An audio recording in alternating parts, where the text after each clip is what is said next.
poltergeist was apparently photographed in action in Teresa Costa's kitchen in France in 1955. And a poltergeist was blamed for ransacking a house in Abbott Road, Bournemouth in 1981. Food and wrecked furniture were strewn everywhere. Romanian teenager Eleonora Zugun claimed she was attacked by a poltergeist that bit and scratched. Inflamed wheals apparently swelled up on her body before the eyes of investigators in the 1920s. 50 years later, reports of a factory poltergeist caused mayhem in Manchester. The work here at night has to stop. And quite simply, the trouble is that the men are far too scared to be in these warehouses during those night hours. The funny thing is, a steel object weighing maybe a pound flies at an aluminium panel, and there's never a dent, never a scratch. A force of energy. It's like willing a piece of metal or something from one point to another. It just seems to lift itself and fly. From this pub in Barnsley, Yorkshire, came tales of a playful poltergeist. In 1965, Michael Collindridge was in bed with tonsillitis. He'd been given a walking stick to rap for attention. One day, he swore it took off and waltzed round the room. To the press, the dancing stick was a psychic wonder, and Michael will never forget how the astonishing antics began. Suddenly I was aware that the stick was moving along the top of the bed. It sounds quite incredible, but the top of the stick was just moving backwards and forwards. The Cranberries regulars still muse on the mystery. You actually went up the wall and operated like a pendulum, left and right, you know. You still go backwards and forwards on top of bed. And then he'd come up and stand on top of bed. And he used to tap on top of safe, and he used to play tunes. And different people went up and asked it to play different tunes. And the tunes were recognisable. The one that I noticed was Jingle Bells.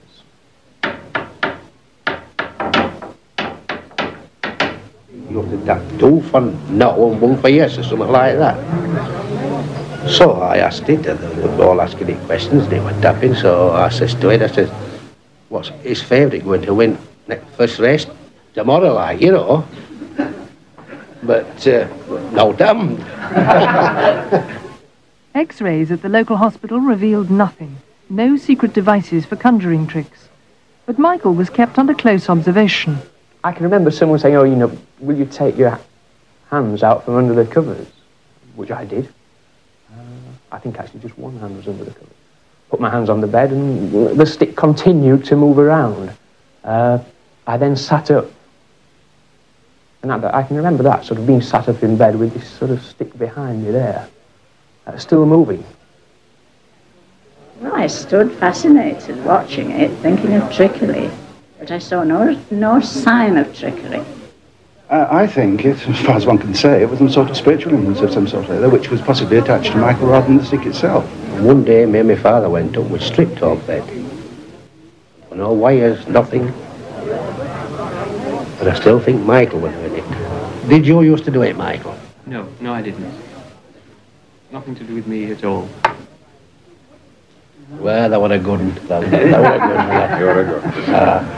The attitude of any serious researcher towards poltergeist should be one of open-minded skepticism. Fraud is always a possibility, and sometimes the culprit gets caught red-handed. In this woman's house near Zurich, something was smashing the china. She called in researchers who left their video camera running, unknown to her 10-year-old daughter.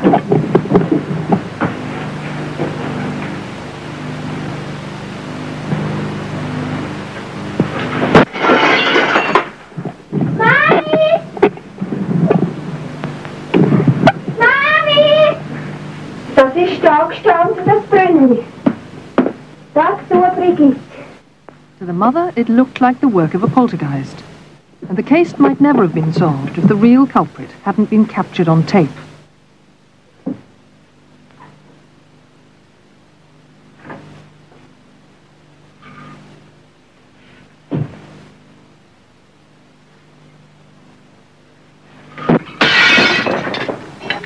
Some investigators have tried to explain poltergeists by natural causes.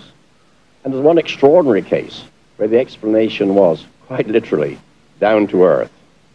Wisbeach, Cambridgeshire. In 1979, residents of the Mount Pleasant estate were alarmed by inexplicable bangings and rumblings, the terrifying trademarks of the poltergeist. There was that layer, they was making the glass vibrate in the house itself. After 2 or 3 days, it was getting quite bad. So much so, in fact, that you could feel the paving stones underneath your feet actually vibrating and scraping together. The manhole covers, you could hear them rattling, and in the house, you could actually see the ornaments on the mantelpiece moving. I have black brass plates and there's ornaments.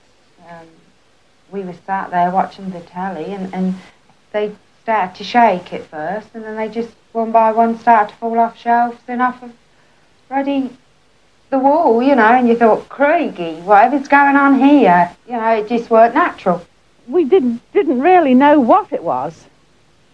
I mean, it could have been earthly spirits, if you like, something rearing up underground. We just didn't know what it was, you see. And if you don't know what something is, then it is unnerving, isn't it? I mean, these sort of things don't happen every day, you know, things just flying off walls and movements from underfoot, you know, it was eerie. It really was. But the real cause was reassuringly unparanormal. An air relief valve had failed in the main sewer. Effectively, the air was trapped in the rising main and was, in fact, moving up and down the rising main, causing the tremors.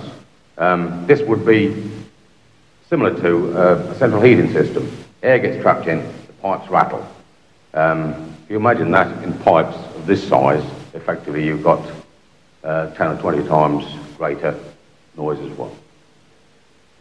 And the pipe ran directly under the road where our houses were, and that was their explanation. It was just this sewerage pipe. Elsewhere in Cambridgeshire, they've found poltergeists aren't always so easy to explain. A gentleman brought out a very plausible theory a number of years ago about geophysical forces underground hitting a house and making things shake, you see. Vibrations go up the wall, hat boxes are thrown off, tables are displaced, vases suddenly move, and people are sitting in this house and they don't realise that it's due to underground water running underneath, or disused drains, or seismic disturbance, or something of that nature. Geophysical forces.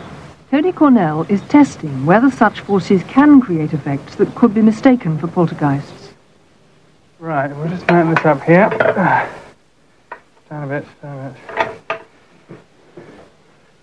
Engineer Scott Steedman fixes a powerful vibrator to the wall to shake the house just like an earth tremor. Down a bit, down a bit. This whole house probably weighs about 100 tons.